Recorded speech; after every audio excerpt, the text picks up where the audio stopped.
سورۃ البروج۔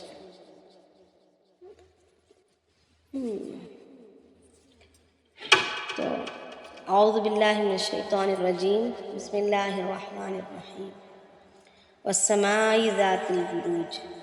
اللہ رب العالمین یہاں پر قسم کھا رہے ہیں۔ آواز آ رہی ہے نا؟ جی جی آتی ہے۔ ہاں، اللہ پاک یہاں پر قسم کھا رہے ہیں کہ قسم ہے آسمانوں کی، ذات البروج، جس میں برج ہے، جس میں برج ہے، والیوم الموعود، اور اس دن کی قسم کھا رہے ہیں جس کا وعدہ کیا گیا ہے، وشاہد و مشہود، اور اللہ رب العالمین پھر دوبارہ اس دن کی قسم کھا رہے ہیں۔ یہاں پر واو قسمیہ کے طور پر آ رہا ہے، اس دن کی جو حاضر ہوتا ہے، وہ مشہود، اور اس کی طرف جو کوئی حاضر کیے جاتے ہیں ان کی بھی قسم، یعنی حاضر ہونے والے کی، جو اس دن جو حاضر ہونے والا ہے، حاضر ہوتا ہے، اور اس کی جو جس کے پاس حاضر ہوتے ہیں وہ ان کی۔ تو اب یہاں پر جو ہے اللہ رب العالمین نے جو آسمان کی بلندی کی قسم کھائی، یہ کہا کہ وہ آسمان جس میں برج ہے۔ تو برج سے کیا مراد ہے؟ اب آسمان، وہ آسمان جس میں برج ہے، تو اس سے مراد کیا ہے؟ روایتوں میں آتا ہے کہ برج جو ہے بڑے بڑے محلات کو برج کہا جاتا ہے، جو بڑے بڑے محلات ہوتے ہیں۔ تو روایتوں میں آتا ہے، بعض اس کی مختلف روایات ہیں، بعض روایت میں آتا ہے کہ حفاظت کی، پہرے داری کے جو فرشتے مقرر ہیں ان کے محلات کے بارے میں بولا جا رہا ہے۔ پھر یا تو یہ کہا جاتا ہے کہ یہ جو بڑے بڑے جو ستارے ہیں، جو بڑے بڑے ستارے ہیں، اور وہ اپنے آربٹس میں، اپنے راستوں میں جو تیر رہے ہیں، یعنی اور اپنے آربٹس میں جو ریوالو ہو رہے ہیں، ان کو ہی برج بولا جا رہا ہے، بڑے بڑے ستاروں کو برج بولا جا رہا ہے۔ بہرحال جو بھی ہو، اللہ رب العالمین کے علم میں ہے، مگر اللہ رب العالمین برج کی قسم کھا رہے ہیں۔ والیوم الموعود، اور اللہ رب العالمین آگے قسم کھا رہے ہیں اس دن کی جس کا وعدہ ہے، جس کا وعدہ ہے سے مراد قیامت کا دن، وشاہد و مشہود، اور حاضر ہونے والے کی، اور ان لوگوں کی قسم جو حاضر، اس کے طرف حاضر ہونے والے ہیں۔ اب یہاں پر مختلف روایات ہیں، بہت ساری روایات ہیں۔ کچھ روایات ہیں کہ شاہد کون سا دن ہے، کون سی کیا چیز ہے۔ تو بعض کا کہنا ہے کہ عرفہ کا دن ہے، بعض کا کہنا ہے جمعہ کا دن ہے، بعض کا کہنا ہے کہ جو ہے یہ مومنوں کو بولا جا رہا ہے۔ بہرحال ایک دفعہ حضرت حسن بن علی رضی اللہ تعالیٰ عنہ سے کسی نے پوچھا کہ یہ شاہد اور مشہود کیا ہے، شاہد و مشہود کیا، کس کو کہتے ہیں؟ تو امام حسن بن علی رضی اللہ تعالیٰ عنہ، علی رضی اللہ تعالیٰ عنہ کے بیٹے حسن رضی اللہ تعالیٰ عنہ نے پوچھا کہ یہی سوال آپ لوگوں نے کسی اور سے بھی کیا تھا؟ تو اس سوال کرنے والے نے کہا کہ ہاں، ہم نے ابن عمر اور ابن زبیر، یعنی عبداللہ بن عمر رضی اللہ تعالیٰ عنہ اور عبداللہ بن زبیر رضی اللہ تعالیٰ عنہ سے بھی یہی سوال کیا تھا۔ تو انہوں نے اس پر سوال کیا کہ انہوں نے کیا جواب دیا؟ تو اس پر جو ہے انہوں نے کہا کہ یہ قربانی کا دن ہے، یعنی قربانی کے 10 ذی الحجہ کا دن ہے، اور جمعہ کا دن فرمایا، یعنی شاہد جو ہے 10 ذی الحجہ یعنی قربانی والا دن، اور مشہود جو ہے جمعہ کا دن، اس لیے کہ جمعہ کے دن کی بھی بڑی بہت زیادہ فضیلتیں آئی ہیں روایتوں میں، کہ اللہ کے نبی صلی اللہ علیہ وسلم فرماتے ہیں کہ تم پر نکلنے والے سارے دنوں میں جمعہ کا دن سب سے زیادہ افضل ہے۔ اس میں ایک گھڑی ایسی ہوتی ہے کہ اس میں بندہ جو بھی مانگتا ہے، اگر بھلائی مانگتا ہے تو اس کو بھلائی ضرور دے دی جاتی ہے، اور کسی بلا کے ٹلنے کے لیے مانگتا ہے تو اللہ پاک اس بلا کو اس سے ٹال بھی دیتے ہیں، یعنی یہ کہ قبولیت کی گھڑیاں ہوتے ہیں۔ جمعہ کی 24 گھنٹے والی دن میں، جمعہ کا دن جو 24 گھنٹے کے پر قائم ہے، اس میں ایک گھڑی ہوتی ہے جو قبولیت کی ہوتی ہے۔ اسی لیے کہا جاتا ہے کہ کثرت سے درود شریف پڑھا کریں، اس دن اعمال کا ثواب بھی بڑھ جاتا ہے۔ تو اس حساب سے جو ہے بعض قول، کئی راویوں کا کہنا یہ ہے کہ اعلیٰ اور افضل دن جمعہ کا ہے، تو یہاں پر اللہ رب العالمین شاہد اور مشہود سے مراد جمعہ کا دن اور عرفہ کا دن ہے۔ مگر ہاں امام حسن بن علی رضی اللہ تعالیٰ عنہ نے اس کے جواب میں فرمایا کہ نہیں، یعنی اس جواب کی نفی کی انہوں نے، اور کہا کہ قرآن شریف میں آتا ہے فَكَيْفَ إِذَا جِئْنَا مِنْ كُلِّ أُمَّةٍ بِشَهِيدٍ وَجِئْنَا بِكَ عَلَى هَؤُلَاءِ شَهِيدًا، یعنی یہاں پر جو شہیدہ کا جو لفظ استعمال ہوا ہے بشہیدین کے ساتھ، تو یہاں پر یعنی کیا حال ہوگا جب ہم امت کو ان کے گواہ امت پر سے گواہ لائیں گے اور آپ کو ان ساری امتوں کا گواہ بنائیں گے، یعنی نبی صلی اللہ علیہ وسلم کو خطاب کر کے کہا جا رہا ہے شہید، یعنی گواہ ان کو سمجھا جا رہا ہے۔ تو یہاں پر اللہ کے نبی علیہ السلام شاہد ہیں، اور مشہود کون ہے؟ مشہود جو ہے ساری امت ہے، یعنی ہم ساری امت ہیں جو مشہود کہلائی جاتی ہیں۔ تو امام حسن بن علی رضی اللہ تعالیٰ عنہ کے تفسیر میں ان کی روایت میں یہ ہے کہ شاہد سے مراد اللہ کے نبی علیہ السلام اور مشہود سے مراد ساری امت۔ بہرحال اللہ رب العالمین قسم کھا رہے ہیں قتل اصحاب الاخدود، اب آگے اللہ پاک فرما رہے ہیں کہ قتل اصحاب الاخدود، یعنی اصحاب الاخدود یعنی خندقوں والے مارے گئے، خندقوں والے مارے گئے، یعنی برباد کیے گئے، مارے گئے، ان کو نہیں رکھا گیا۔ النار ذات الوقود، یعنی ایسی آگ کے ذریعے سے جو بہت ایندھن والی ہے۔ اذ ہم علیہا قعود، جب وہ اس پر بیٹھے، یعنی اس پر جب وہ تماشا دیکھتے ہوئے بیٹھے تھے۔ وہم علی ما یفعلون بالمؤمنین شہود، اور وہ اس حال میں تھے کہ وہ جو کچھ کر رہے تھے ایمان والوں کے ساتھ اپنی آنکھوں سے دیکھتے ہوئے، یعنی اپنی آنکھوں سے ایمان والوں کے ساتھ جو وہ برتاؤ کر رہے تھے اس کو دیکھتے ہوئے وہ بیٹھے تھے، اپنی ہی حرکتوں کو، اپنے ہی کرتوتوں کو دیکھتے ہوئے بیٹھے تھے۔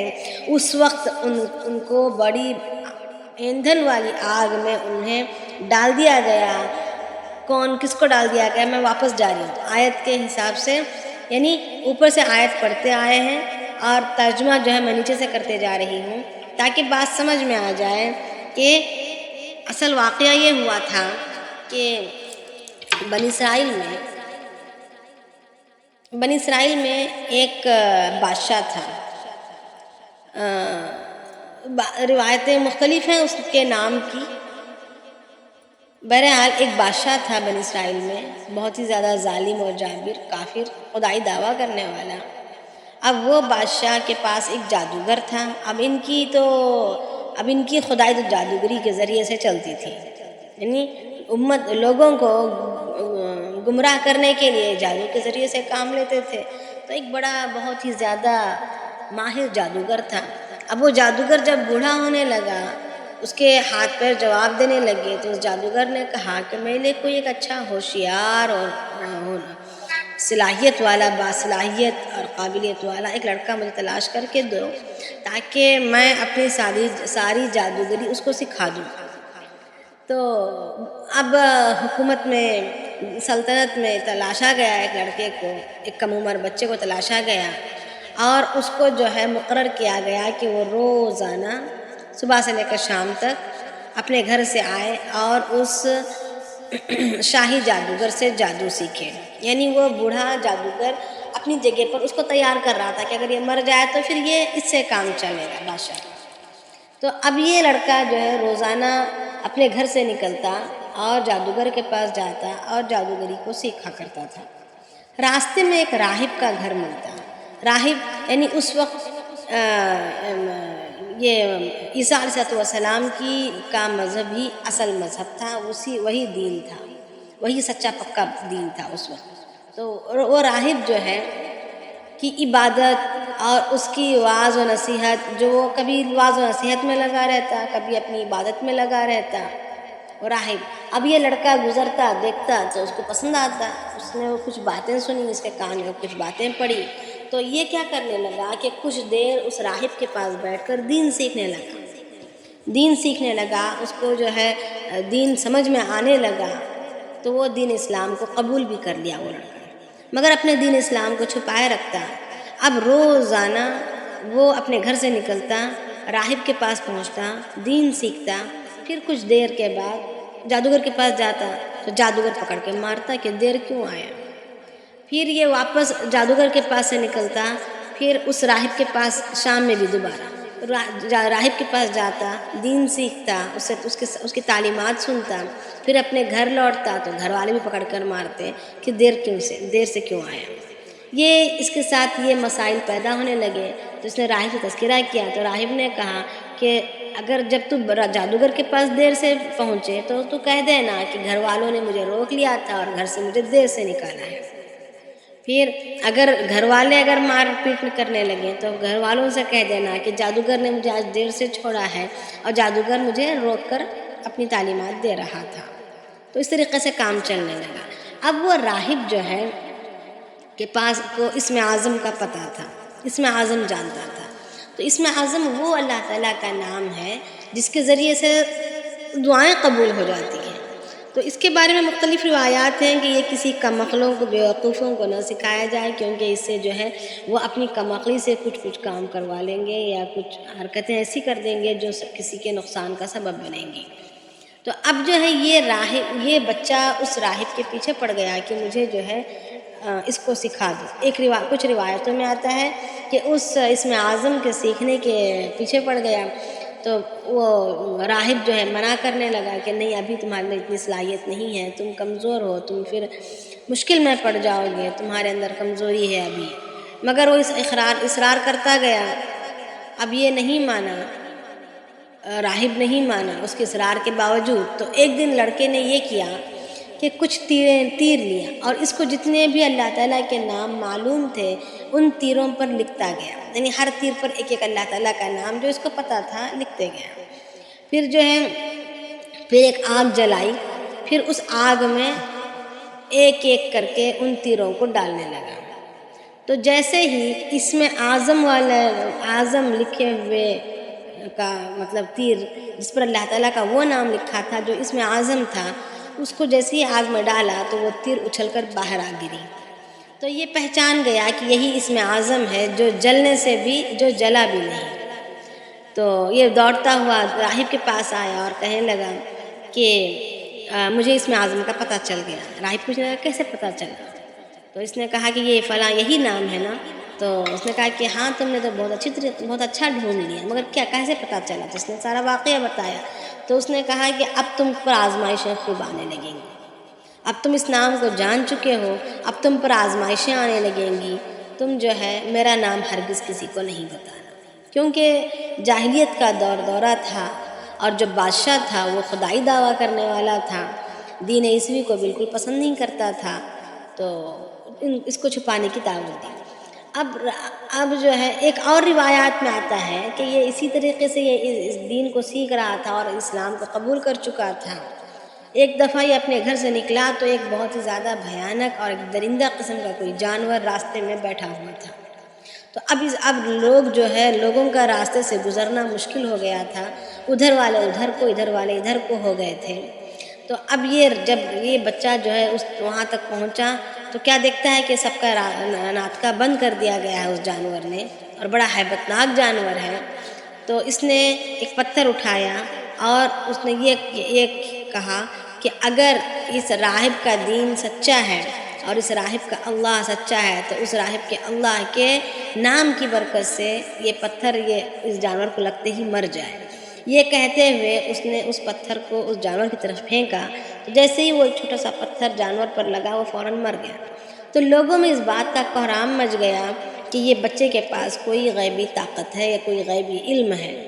اب لوگوں کی یہاں پر لوگوں کی ریل پیل شروع ہو گئی. لوگ اس کے پاس آتے اور مادرزاد اگر اندھا آتا تو اس کے حق میں اللہ تعالیٰ کے نام کے ذریعے سے اس اسم اعظم کے ذریعے سے، بعض روایتوں میں آتا ہے کہ اسم اعظم کے ذریعے سے، بعض روایتوں میں آتا ہے کہ اللہ کے یعنی جو دین سچا ہے جس پر میرا یقین ہے، جو راہب کا اللہ ہے، اس طریقے سے کہہ کر وہ دعا مانگتا اور وہ اچھے ہو جاتے، یعنی مادرزاد بھی اندھے بھی اچھے ہو جاتے، ہر خطرناک سے خطرناک بیماری میں مبتلا انسان بھی اچھا ہو جاتا.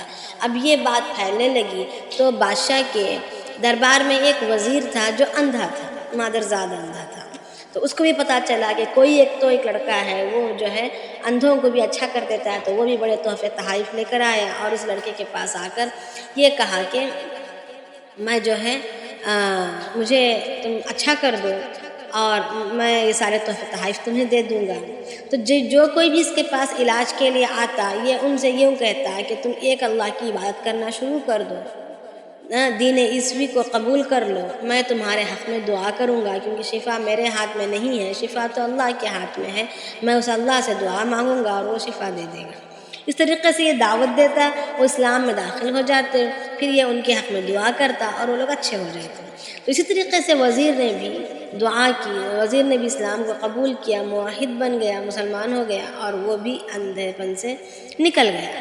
اب بادشاہ کے دربار میں آیا تو بادشاہ کو بڑا تعجب ہوا کہ اس کی تو آنکھیں آ گئی ہیں۔ تو اس نے کہا کہ یہ آنکھیں تجھے کیسے ملی؟ تو اس نے کہا کہ اللہ کی جانب سے ملی۔ تو اب اللہ کی جانب سے ملی تو کہا کہ کون اللہ؟ میں ہی تو اللہ ہوں، تو مطلب کیا کہ میرے جانب سے ملی ہے؟ تو کہا کہ نہیں، تیرا اور میرا رب جو اللہ ہے اس کی جانب سے ملی ہے۔ تو پھر اس نے تفتیش شروع کی، تحقیق شروع کی کہ تیرا اللہ کہاں سے آ گیا، کون آ گیا، تجھ کو یہ باتیں کس نے بتائی، کیا ہوا؟ تو پھر یہ جو لڑکا تھا اس کا نام عبداللہ تھا، تو اس کو پھر بلایا گیا۔ یہ تو حالانکہ جادوگری سیکھنے والا سیکھ رہا بچہ ہے، اب تک اس کی بات چھپی ڈھکی تھی، اس کا اسلام یہ باقاعدہ جادوگر کے پاس اسلام کو سیکھ رہا تھا۔ تو اس کے ہاتھوں پر جتنے بھی لوگ مسلمان ہوئے تھے اس وقت تک سب کو اس نے قتل کر دیا، سب کو آگ میں ڈال کے جلا دیا، کچھ روایت میں قتل کر دیا۔ پھر اس کے بعد اب لڑکے کے تعلق سے کہا کہ دیکھو، اگر تو اسلام سے پھر جائے گا اور دوبارہ میرے ہی دین پر آ جائے گا تو میں تجھے چھوڑ دوں گا، اگر نہیں تو پھر جو ہے تجھ کو بھی مار دیا جائے گا۔ تو لڑکا تو نہیں مانا، تو اس نے اپنے کچھ سپاہیوں کو لے کر ایک اونچی سی پہاڑی پر بھیجا اور کہا کہ اس کو جا کر وہاں پر بھی آخری دعوت دو کہ اسلام سے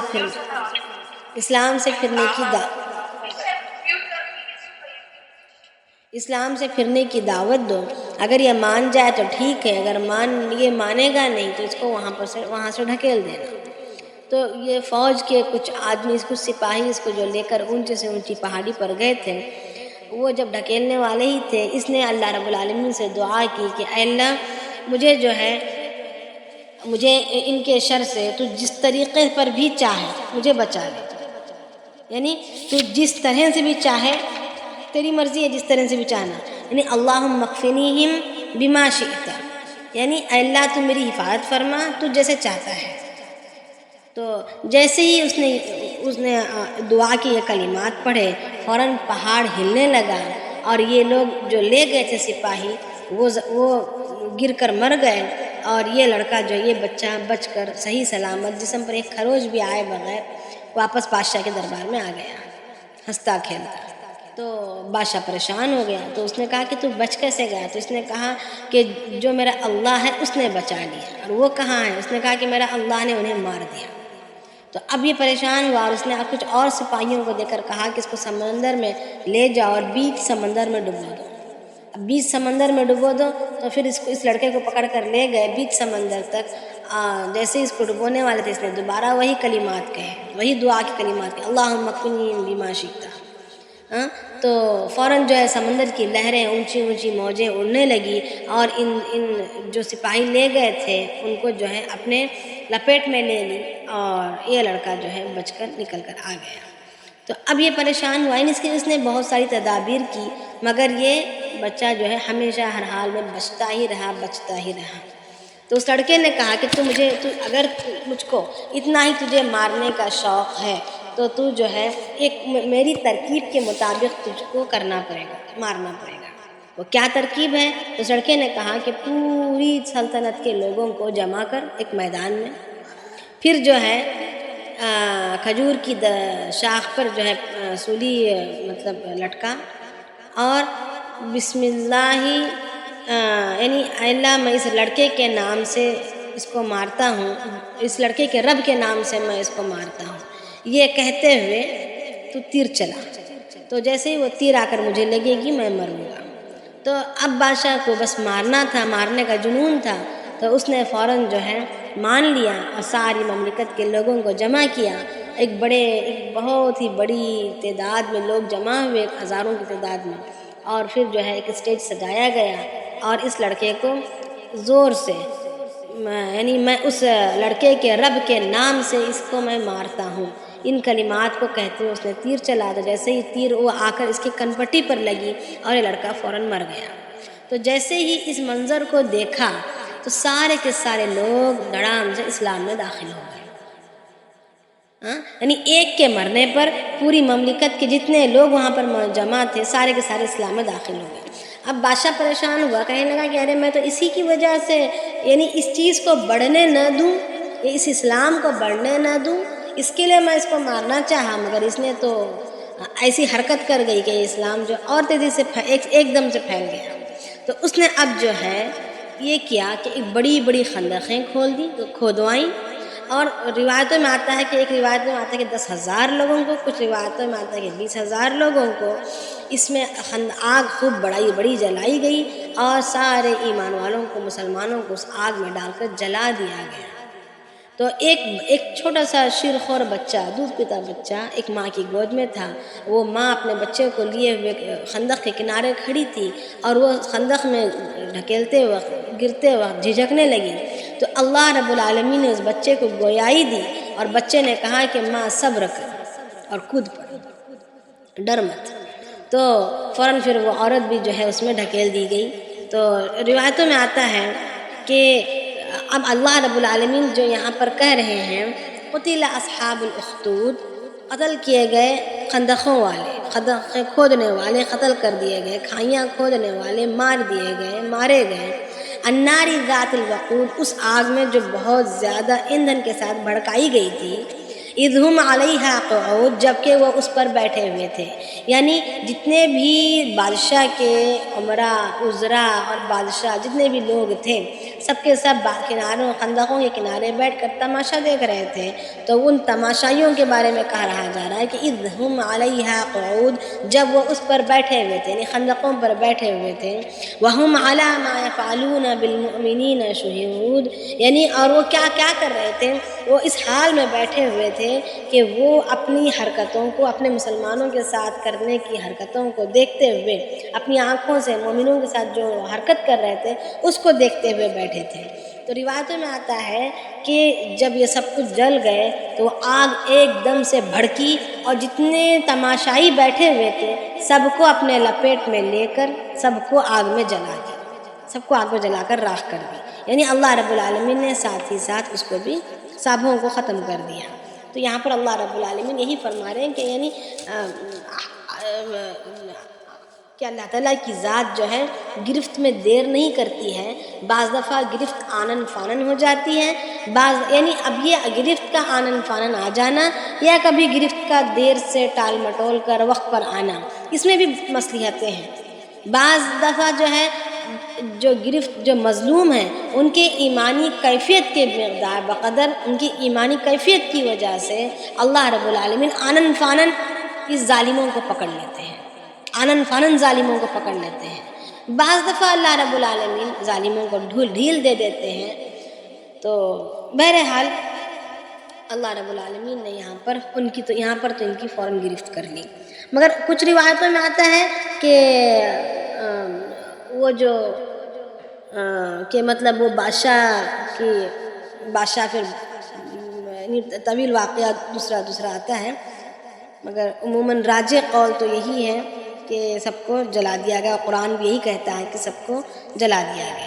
وما نقموا منهم الا ان يؤمنوا باللہ العزیز الحمید۔ اب اگر اللہ پاک آگے فرما رہے ہیں کہ وما نقموا منهم الا ان يؤمنوا، کہ ان سے بدلہ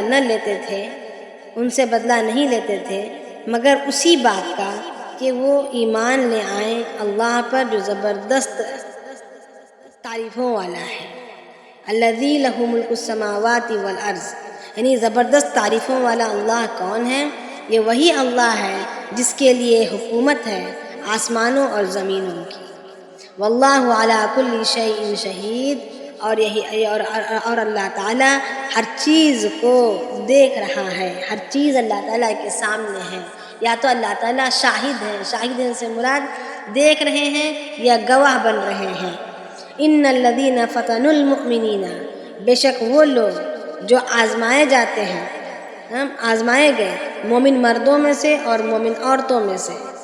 ان الذین فتنوا المؤمنین والمؤمنات، بے شک وہ لوگ جو آزماتے ہیں مومن مردوں کو اور مومن عورتوں کو، ثم لم یتوبوا، پھر توبہ بھی نہیں کرتے، یعنی مومن مردوں کو اور مومن عورتوں کو تکلیفیں دیتے ہیں یا عذاب دیتے ہیں یا آزمائشوں میں مبتلا کرتے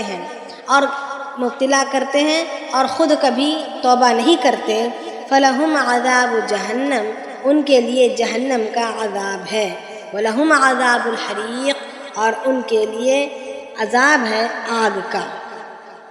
ان الذین آمنوا وعملوا الصالحات، یعنی یہاں پر اللہ رب العالمین اسی کی اوپر جو گزری ہوئی بات کو کھول کر بتا رہے ہیں کہ اگر لوگ دنیا میں قیامت تک آنے والی مدت میں، قیامت تک آنے والے دنیا کی مدت میں اگر کوئی بھی ایمان والوں کو، ایمان والی عورتوں کو ہو یا ایمان والے مردوں کو ہو، اگر تکلیف دیں، اگر پریشانی دیں، اگر ظلم کریں اور ایمان والے اپنے ثابت قدم رہیں، ان کی ایمانی کیفیت آسمانوں کو چھو رہی ہو، اور یہ تو ظالموں کو اللہ رب العالمین چھوڑیں گے نہیں بلکہ ان کو اللہ رب العالمین عذاب میں مبتلا کریں گے۔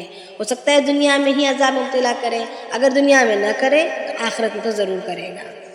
ان الذین آمنوا وعملوا الصالحات، اب آگے اللہ رب العالمین فرما رہے ہیں کہ بے شک وہ لوگ جو ایمان لے آئے اور اعمال صالحہ کیے، صرف ایمان لانا کافی نہیں بلکہ اعمال صالحہ بھی شرط ہے، تو ایمان لائے اور اعمال صالحہ کیے، لہم جنات تجری من تحتها الانہار، ان کے لیے باغات ہیں جن کے نیچے نہریں جاری ہوں گی، ذالک الفوز الکبیر، یہ ایک بہت بڑی کامیابی ہے۔ اب آگے اللہ رب، یعنی ایمان والوں کے ساتھ کیا ہوگا، ایمان والوں کے بارے میں بتلا دیا، یعنی اگرچہ وہ آزمائش میں مبتلا ہوں دنیا میں، اگرچہ ظالم ان پر ظلم کر رہا ہو، پریشانی میں مبتلا ہوں، مگر گھبرائیں نہیں، ان کے لیے کیا ہوگا، باغات میں وہ داخل کر دیے جائیں گے جن کے نیچے نہریں جاری ہوں گی، اور ان کے لیے بڑی کامیابی ہے۔ یعنی بظاہر دنیا کی چھوٹی سی مدت میں، چھوٹی سی مدت کی زندگی میں ناکامی نظر آ رہی ہوگی ایمان کی وجہ سے، ایمان کی بنیاد پر، ایمان لانے کی اور عمل صالح کی بنیاد پر۔ ہو سکتا ہے آزمائشوں میں مبتلا کیا جائے گا، ہو سکتا ہے ظالم ظلم کرے گا، ہو سکتا ہے تانا دینے والے تانا دیں گے، بہت ساری باتیں ہو سکتی ہیں۔ فتنو کہا، لفظ فتنو کا استعمال کیا گیا، یعنی آزمائشوں میں مبتلا کرنا، تو مگر بندہ جب ثابت قدم رہے گا تو اللہ رب العالمین نے دونوں کا حشر بتلا دیا، ظالموں کا حشر بتلا دیا کہ ان کو بھی نہیں چھوڑیں گے، ایک نہ ایک دن انہیں جہنم کی آگ میں ڈال دیا جائے گا، اور مظلوموں کا بھی بتلا دیا کہ جو ثابت قدم رہیں گے، دین پر جمے رہیں گے، ان کے لیے بھی بڑی سی بڑی کامیابیاں اللہ دے دیں گے، ان کو جنات میں داخل کریں گے، یعنی باغات میں داخل کریں گے، اور ان کے لیے بڑی کامیابی ہوگی۔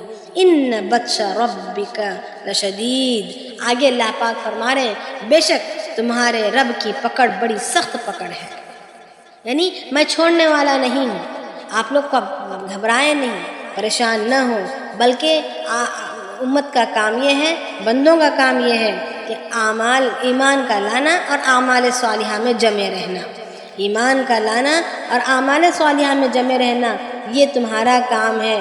ان بطش ربک لشدید، بے شک تمہارے رب کی پکڑ جو ہے بڑی سخت پکڑ ہے۔ انہ هو یبدئ ویعید، بے شک وہ پہلی مرتبہ بھی وہی کرتا ہے اور بعد بھی وہی کرتا ہے، یعنی پہلی دفعہ بھی پیدائش بھی اسی کی ہے، پہلا پیدا بھی وہی کرتا ہے، پھر دوبارہ پیدا بھی وہی کرتا ہے، یعنی پکڑ سے بچ نہیں سکتے۔ پہلے پیدا کر کے دنیا میں چھوڑ دیا ہے، دوبارہ اللہ رب العالمین قیامت کے دن کھڑا کریں گے اور ہر ایک کی پکڑ برابر کریں گے، یعنی ختم ہو گئے، یہ جیت گئے، مر گئے، ان کو تو کچھ نہیں ملا، یوں ہی انہوں نے زندگی گزار کر نکل گئے، یہ بات ہم کہہ نہیں سکتے، بلکہ دوسری دفعہ بھی وہی پیدا کرے گا اور پکڑے گا۔ وَهُوَ الْغَفُورُ الْوَدُودُ، اور وہی بخشنے والا اور بڑی محبت کرنے والا ہے۔ ودود لفظ یہاں پر اللہ رب العالمین محبت کا لفظ استعمال نہیں فرمایا، حب کا لفظ استعمال نہیں فرمایا، بلکہ ودود کا لفظ استعمال فرمایا۔ ودود جو ہے یعنی حد درجے کی محبت کو کہتے ہیں، جس کے بعد محبت کی کوئی سیڑھی نہیں، محبت کی کوئی اس کے بعد کوئی گھاٹی نہیں، یعنی اونچائی، محبت کی جو آخری انتہا ہے اس کو ودود کہا جائے گا۔ اور اللہ رب العالمین فرما رہے ہیں کہ اللہ تعالیٰ کون ہیں، کیسے ہیں؟ وہ بخشنے والے ہیں۔ ہمارے گناہوں، ہماری توبہ پر یعنی آج بات سمجھ آ گئی کہ ایمان کا لانا اور عمل صالح کا کرنے پر آزمائشیں ضرور آئیں گی، مگر جم کر رہنے پر اللہ رب العالمین بڑی کامیابی دیں گے، فوز الکبیر عنایت کریں گے۔ تو اب کرنا کیا ہے؟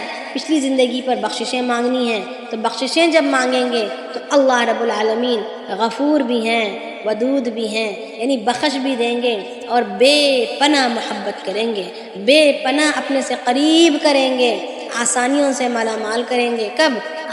یہ والی کیفیت سے نکلنے کے بعد، نکلنے کے بعد۔ ذو العرش المجید، اور اللہ رب العالمین کون ہے؟ یعنی یہ بخشنے والا اور محبت کا کرنے والا کوئی سیدھا سادہ کمزور نہیں جس کے پاس طاقت نہ ہو، یا تو جس کے پاس پیسہ نہ ہو، یا تو جس کے پاس حکومت نہ ہو، ایسا کچھ نہیں ہے، بلکہ یہ عرش عظیم کا مالک ہے۔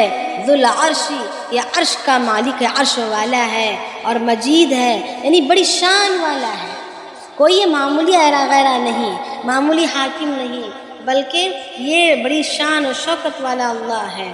فعال لما یرید، کر ڈالنے والا ہے جو چاہتا ہے، اس کو کوئی روکنے والا نہیں، کوئی پکڑ کر پوچھنے والا نہیں، اس کو کسی کے پوچھنے کا یا کسی نگیٹو امپیکٹ کے پڑھنے کا یعنی منفی اثر کے پڑھنے کا کوئی ڈر نہیں ہے۔ جو چاہتا ہے کر دیتا ہے، کرنے میں کوئی رکاوٹ نہیں ہے۔ آج ہم بہت کچھ چاہتے ہیں مگر کچھ نہیں کر سکتے، اگر کچھ کر بھی دیں جوش میں تو اس کے نتائج غلط نکلتے ہیں، کافی غلط نکلتے ہیں۔ ایک اچھا ہوگا تو 10 غلط اس کے نتیجے غلط ثابت ہوں گے، ہے نا؟ مگر اللہ رب العالمین کسی چیز کی کوئی پرواہ نہیں، کچھ ہوتا نہیں۔ اللہ رب العالمین کچھ کر گزرنے پر کوئی اس کا کچھ نہیں بگاڑ سکتے۔ فعال لما یرید، وہ کر گزرتا ہے جو وہ چاہتا ہے۔ هل اتاک حدیث الجنود، کیا تمہیں پہنچی لشکر والوں کی بات؟ لشکر والوں کی بات کیا تمہیں پہنچی ہے؟ اللہ کے نبی علیہ السلام کو خطاب کر کے پوچھ رہے ہیں کیا آپ کو پہنچی ہے لشکر والوں کی بات؟ فرعون و ثمود، یعنی فرعون کی اور قوم ثمود کی۔ بل الذین کفروا فی تکذیب، یعنی یہ بھی کچھ نہیں تھے، یہ بھی انکار کرنے والے اور جھٹلانے والے تھے، یعنی پہچان دلا رہے ہیں۔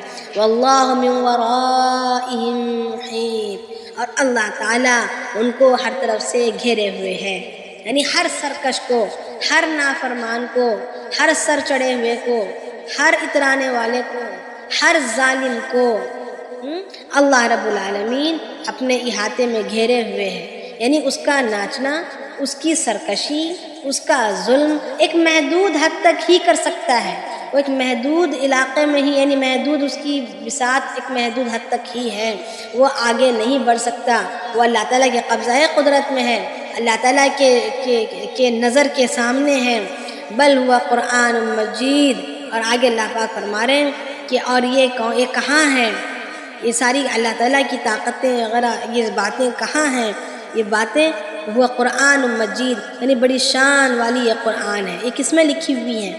یہ ساری ہمیں خبریں، یہ ساری تعلیمات اور یہ ساری تسلیاں، یا تو سارے احکامات اور اوامر یعنی احکامات اور نہیں یعنی منع کیے جانے والی باتیں، یہ سب کچھ یہ کہاں لکھی ہوئی ہیں؟ یہ قرآن مجید میں لکھی ہوئی ہیں۔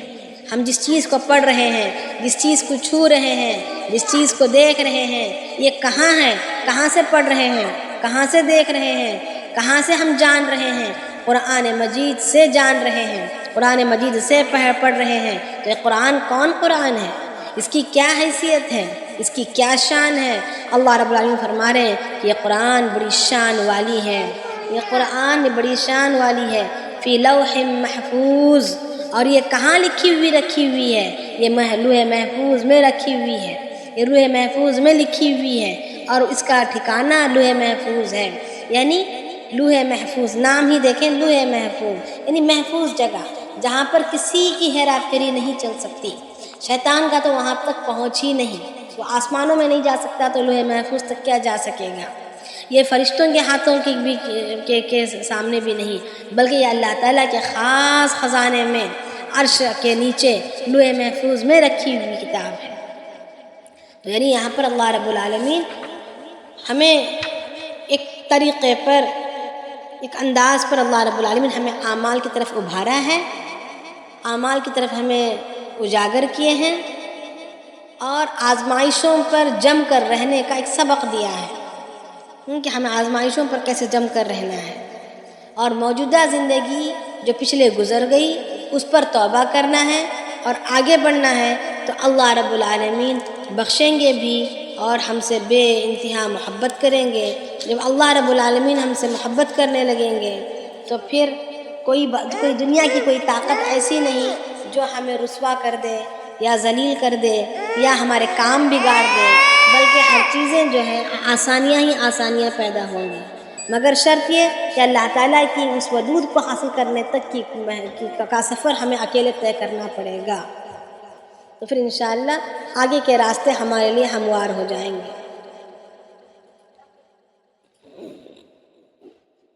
کسی کو کچھ پوچھنا ہے؟ جی میں نے پوچھنا ہے، جی بتائیں۔ وہ جو راہب کے پاس جاتا تھا وہ لڑکا، وہ پھر اس کے بیچ میں جاتا تھا، اور وہ بادشاہ کے پاس، جادوگر کے پاس بھی جاتا تھا، پھر اس راہب کے اوپر خیال نہیں آیا تو اس نے جادوگر کے پاس جانا چھوڑ دیا، یا جادوگر ویسے ہی مرا گیا؟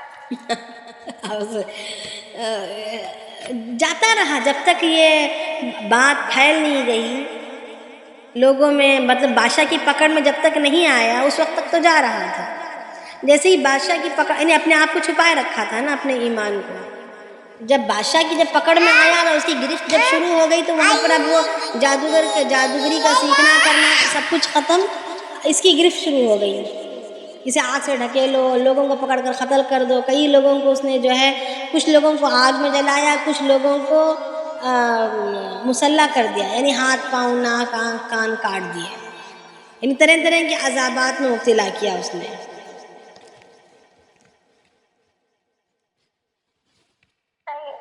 جی، اور اب اس میں یہ اس کی یہ کچھ روایتوں میں آتا ہے کہ جو پھر عیسائیت جو ہے، مطلب عیسائیت پھیل گئی، عیسائیت پر چلنے لگے لوگ، عیسائیت پر چلنے لگے، کچھ مدت گزری، جو زونواس جو بادشاہ بنا تھا وہ جو ہے، جو اس نے جو ظلم کیا مسلمانوں کو جلایا تھا، پھر اس کے بعد جو ہے ایک آدمی بھاگ کر جی سالبان نام کا ایک شخص بچ نکلا تھا یمن میں 70 سال بعد، تو وہ جو ہے حبشہ کے نصرانی بادشاہ کے پاس آیا اور اس سے مدد لی تھی، پھر اس کے بعد پھر یہ سلسلہ آگے چلتے چلتے ابرہہ بادشاہ تک بات آ گئی تھی، تو پھر ہم نے سورۃ الفیل میں جو ابرہہ بادشاہ کے تعلق سے جو پڑھا، تو یہ نہیں یہ وہی وہاں کی چین ہے، اسی بادشاہ سے پھر ہوتے ہوتے ہوتے ہوتے آیا ہے۔ اس وقت سب کے سب جو ہے عیسائی مذہب کو قبول کر لیے تھے، پھر یہودیوں نے ظلم کیا، پھر دوبارہ پھر عیسائیت ان لوگوں میں آ گئی، یعنی ایک لمبی داستان ہے یہ، مگر یہاں سے تو متعلق نہیں ہے، سورہ بروج سے تو متعلق نہیں ہے، سورہ بروج سے متعلق یہی باتیں تھیں کہ وہ جو راہب لڑکا تھا اس کی وجہ سے کافی لوگ اسلام میں داخل ہو گئے، اور اس کے اسلام کی وجہ سے اس کو پریشانی ہوئی بادشاہ کو۔ جی ہمیں بھی بتا دیں وہ اسماء عظیم۔ وہ ایسے کھلا کسی کو نہیں، مجھے پتا ہوتا تو میں بھی کہیں آسمان میں اڑتی ہوتی۔ روایتوں میں آتا ہے کہ حی اور قیوم یہ اسم اعظم ہے، بعض روایتوں میں آتا ہے کہ لفظ اللہ ہی اسم اعظم ہے، یعنی کچھ روایات ہیں، مگر اصل میں ہم جو ہے اللہ تعالیٰ کے نام تو روزانہ رکھتے ہیں، روزانہ رٹے رٹائے رہتے ہیں، مگر ہمیں وہ والی کیفیت، وہ والا تاثر نہیں پیدا ہوتا، اس لیے کہ اصل جو ہے تاثیر ہماری ایمان کی کیفیت کی وجہ سے ہوتی ہے، سمجھ میں آیا نا؟ ابھی ہمارے ایمانوں کا ہی حال دیکھیں، ہمارا ایمانوں کا حال دیکھیں کتنے جلد ہمارے دل گھبرا جاتے ہیں حالات کے آنے پر، ہمارا دل پانی پانی ہو جاتا ہے، زبان لڑکھڑانا شروع ہو جاتی ہے، ہاتھ پر کانپنے لگ جاتے ہیں اگر کوئی حملہ کرنے پر آ جائے، اگر سننے میں آ جائے کہ فلانا ملک حملہ کرنے پر آ رہا ہے۔ یہاں پر تو یہ لوگ عذابات کو آنکھوں کے سامنے دیکھ رہے ہیں، مگر ان کی نہ زبان لڑکھڑا رہی ہے، نہ ان کا دل کپ کپا رہا ہے، تو یہ ایمان کی کیفیت کیسی ہے؟ تو اب ایسے ایمان کے ساتھ کوئی بھی اللہ کا نام لیں گے، ضرور وہ آسمانوں کے دروازوں کو کھٹکھٹائے گا نا، وہ تاثیر ضرور پیدا ہوگی۔ تو اصل ایمان ہے، اب پہلے اپنے ایمان کو بنانا ہے، پھر اعمال میں ہم تاثیر کو دیکھنا ہے، پھر وہ لذت ہی اور ہوگی۔ حضرت عمر رضی اللہ عنہ کے زمانے میں یمن کے کسی گورنر کی جانب سے، امیر کی جانب سے کہیں پر کھدوائی ہوئی تھی، کچھ بنانے کے لیے، کچھ عمارت کے تعمیر کے لیے کسی وجہ سے کھدائی ہوئی، تو یہ عبداللہ بن تامر کی خبر دریافت ہوئی، اور اس میں جو عبداللہ بن تامر جو ہے قبر میں بیٹھے ہوئے تھے اور کنپٹی پر ہاتھ رکھے ہوئے تھے، تو ان کی کنپٹی سے جیسے ہی ہاتھ ہٹایا گیا تو فوراً خون، تازہ خون بہنے لگا، تو پھر ان کی کنپٹی پر دوبارہ ہاتھ رکھ دیا گیا تو خون بند ہو گیا۔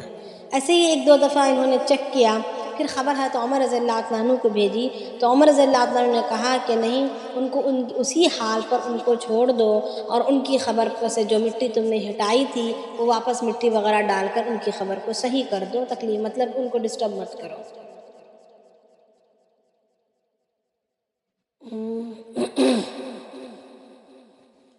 تو جیسے ہی وہ عبداللہ بن تامر کو جب کنپٹی پر مار لگا نا، جیسے ہی تیر آ کر گھسا، تو اس وقت انہوں نے کنپٹی پر ہاتھ رکھے تھے، آ کر اب لگتا، ظاہری بات ہے جہاں پر مار لگتا ہے وہاں پر ہاتھ، انگلی جاتی ہی جاتی ہے نا، فوراً ہاتھ بے ساختہ ہاتھ چلا ہی جاتا ہے، تو چلا گیا تھا، اور اسی حال میں وہ مرے ہوئے تھے، اور ان کو اسی حالت میں ان کو دفن کر دیا گیا تھا۔ تو اصل ایمان کا بنا بھی ہے، اس صورت میں دعوت ایمان ہی کی دی گئی ہے، صرف اور صرف ایمان اور اعمال کی دعوت دی گئی ہے، اور جم کر رہنے کی دعوت دی ہے۔ واقعہ یہاں پر جم کر رہنے والوں کا واقعہ بیان کیا گیا ہے، اور جو جم کر رہتے ہیں ان کے ساتھ کیا ہوگا، اور جم کر اور جو ظلم کرتے ہیں ان کا حشر کیا ہوگا، اس کو بتلایا گیا ہے۔ تو یہ بڑے اب کے دور میں، ہمارے آج کے وقت میں، دور نہیں میں بولوں گی، آج کے وقت میں یا آج کے دن میں جس چیز کی ہمیں ضرورت ہے، آج وہ ہم نے سورہ بروج میں پڑھا ہے یا نہیں؟ تو ہر طرف جب ایمان والوں پر حملوں کی تیاریاں ہو رہے ہیں، ہر طرف ایمان والوں کو مٹانے کی باتیں ہو رہی ہیں، ہر طرف حملوں کی خبریں ہیں کہ وہاں یہاں خبر، ابھی یہاں یہ آگ کا ڈھیر، راکھ کا ڈھیر بن جائے گا، وہاں راکھ کا ڈھیر بن جائے گا، اس وقت ہم نے اس صورت کو پڑھی ہے۔ تو ضروری ہے کہ ہم اپنے ایمان کو بنائیں۔ اور کسی کو کچھ پوچھنا ہے؟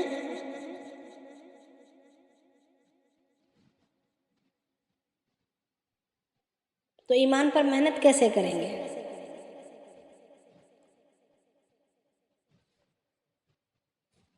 میری آواز آ رہی ہے یا نہیں؟ جی آ رہی ہے بس، جی آ رہی ہے۔ سو تو نہیں رہے؟ کوئی جواب ہی نہیں دے رہے۔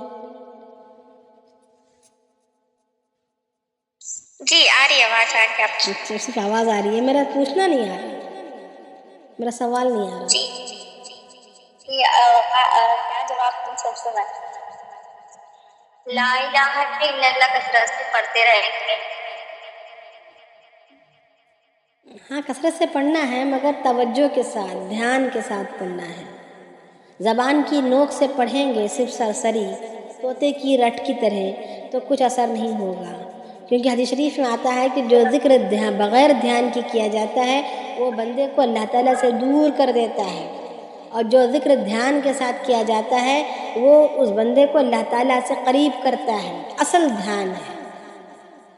اگر ہم زبان سے نہ بھی پڑھیں، ذکر نہ، یعنی زبان سے کوئی بول نہ بولیں، مگر صرف بیٹھ کر کچھ دیر اللہ کی بڑائی پر غور کریں دل اور دماغ سے، اللہ کی بڑائی پر غور کریں، اللہ کی بڑائی پر سوچیں، تو ایک سیکنڈ کے لیے بھی اللہ کی بڑائی پر غور کرنا 60 سال کی عبادت سے زیادہ قیمتی ہے، کیونکہ اس کے ذریعے سے جو ہمارا ایمان بنے گا وہ ہماری عبادتوں میں اتنی تاثیر پیدا کرے گا جتنا 60 سال کی عبادتیں بغیر اس کیفیت کے ساتھ کی ہوں۔ سمجھ رہے ہیں نا؟ تو اصل عبادت میں یعنی ہمارا ایمان کا بننا ہے، اور وہ دھیان کے زمانے سے ہوگا، یعنی ہمارا دھیان پورا کا پورا اللہ کی جانب ہو جائے، اللہ تعالیٰ کی طرف، اللہ کی بڑائی، اللہ سے ہونے کا یقین اور غیر سے کچھ بھی نہ ہونے کا یقین۔ اگر غیر سے کچھ ہوتا ہوا ہم دیکھ رہے ہیں، غیر سے کچھ ہوتا ہوا اگر ہم دیکھ بھی رہے ہیں، تو یہاں پر یہی ہوگا کہ اللہ کی چاہت سے ہی ہو رہا ہے، اللہ کی چاہت سے ہی وہ ہم پر مسلط کیے گئے ہیں۔ ہمارے اندر کیا کھوٹ ہے، کیا کمی ہے، اعمال میں ہمارے کہاں جھول ہے کہ اللہ تعالیٰ نے ان ظالموں کو ہم پر مسلط کر دیا ہے، یہ بھی اللہ ہی کے چاہنے سے ہے۔ ہم اتنی نمازیں پڑھ لیے، ہم نے اتنے روزے رکھ لیے، ہم نے اتنا اللہ کو پکار لیا، پھر بھی اللہ یوں کر رہا ہے؟ نہیں، ہم اللہ کو اس کے بدلے کے لیے نہیں پکارا تھا، ہم نے اللہ کو راضی کرنے کے لیے پکارنا تھا۔ تو مطلب یہ کہ ہمارا پکارنا صحیح نہیں ہے، تو اس لیے اللہ ہم سے راضی نہیں ہوا ہے۔ اگر اللہ راضی ہوئے ہوتے تو پھر یہ دن نہ آیا ہوتا۔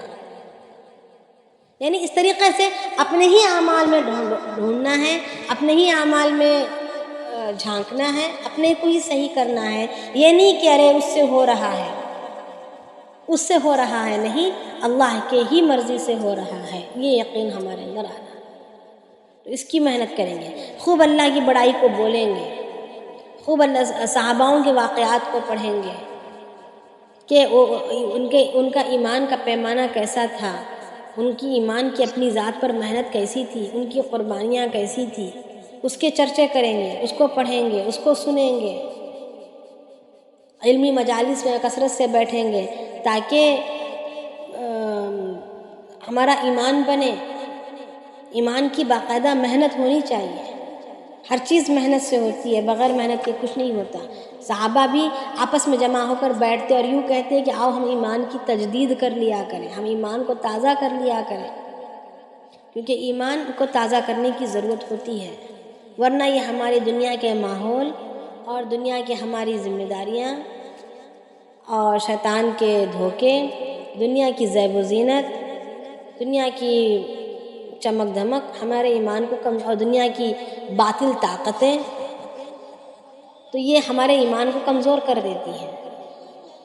تو اس کے لیے ہمیں ضروری ہے کہ اپنے ایمان کو بنانے کے لیے خوب محنت کرنی ہے، اپنے گھر میں بھی ایک تعلیم کا ایک وقت مقرر کر کے تعلیم کرنا، اپنے گھر کے بچوں کو لے کر، اپنے گھر کے دوسرے افراد کو لے کر کہ ہم ایمان بنائیں۔ ہم اپنے گھر کے اندر سے شروع کریں گے، گھر کے اندر سے شروع کریں گے کہ ہمارے گھر کا ہر بچہ اللہ کی بڑائی کو دل میں سمیٹ کر جا رہا ہو، اس کا اٹھنا بیٹھنا اللہ کے جلال کے ساتھ ہو رہا ہو، اس کے دل میں انوارات بھرے ہوئے ہوں، وہ ظلمت کو لے کے گھومنے والا نہیں بلکہ نور کو لے کر گھومنے والا ہو،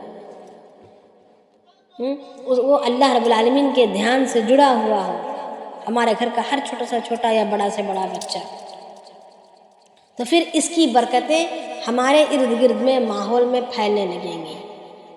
ہم اللہ کی نور کو لے کر، اللہ کے جلال کو لے کر جدھر بھی جائیں گے، جیسے ایک روشنی کو لے کر جدھر بھی جائیں گے وہاں پر روشنی آ ہی جائے گی، ہے نا؟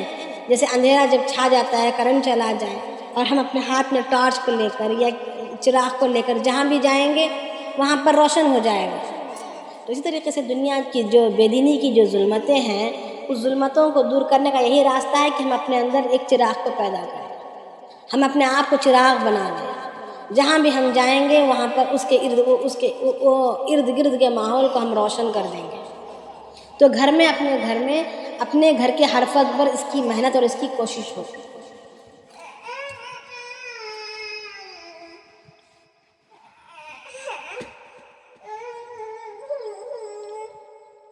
تو انشاءاللہ ارادے بھی کرو اور شاید کوئی نوٹس بھی نہیں لکھ رہے، شاید ذرا اس کی لکھیں کہ ہم نے ہمارے ایمان کو بڑھانے کے لیے کیا ارادے کیے ہیں، کیسی محنتوں کے کرنے کا ارادہ کیا ہے، ہمیں اس صورت سے کیا سبق ملا ہے، اس کو تھوڑا لکھیں اور لکھ کر جو ہے نوٹس کے گروپ میں ڈال دیں، تاکہ جو نہیں لکھے ہیں ان کو بھی فائدہ ملے، اور لکھنے سے بھی جو ہے چیزیں پختہ ہو جاتی ہیں۔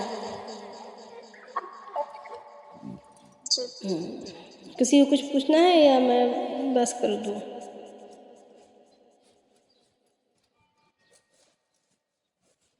انشاءاللہ اگلی صورت ہم کل کریں گے، یہ صورت تو ختم ہو گئی ہے۔ باقی سورج کی ریکارڈنگ مل سکتی ہے کیا؟ ہاں انشاءاللہ